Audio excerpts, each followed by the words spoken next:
You open the refrigerator. Cold air spills out. But here's the interesting part.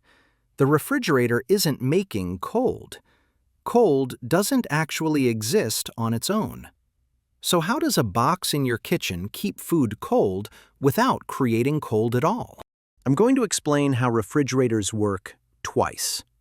First, like you're 5 years old. Then, like you're 50. By the end, you'll understand how refrigerators move heat around and why the back of your fridge feels warm. Okay, imagine heat is like tiny, invisible bugs. When food is warm, it has lots of heat bugs.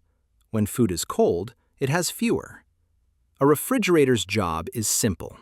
It takes heat bugs out of your food and dumps them somewhere else. Inside the fridge are special pipes filled with a magic liquid.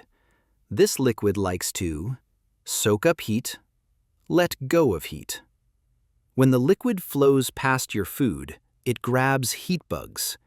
Then it travels to the back of the fridge and lets them go into the room. So your food loses heat and your kitchen gains a little.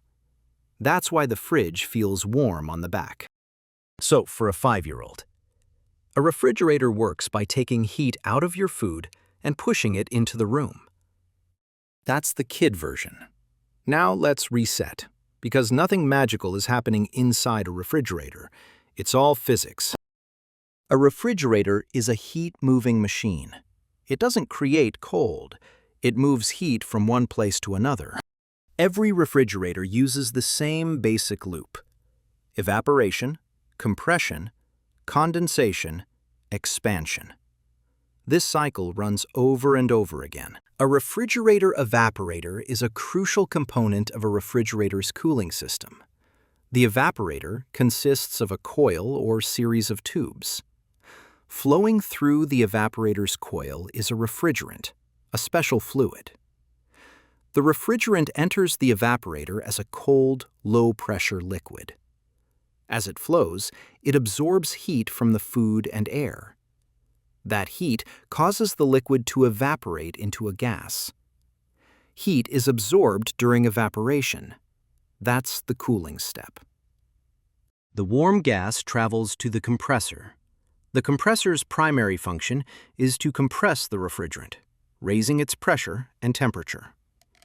The compressor squeezes the gas tightly, raises its pressure, raises its temperature.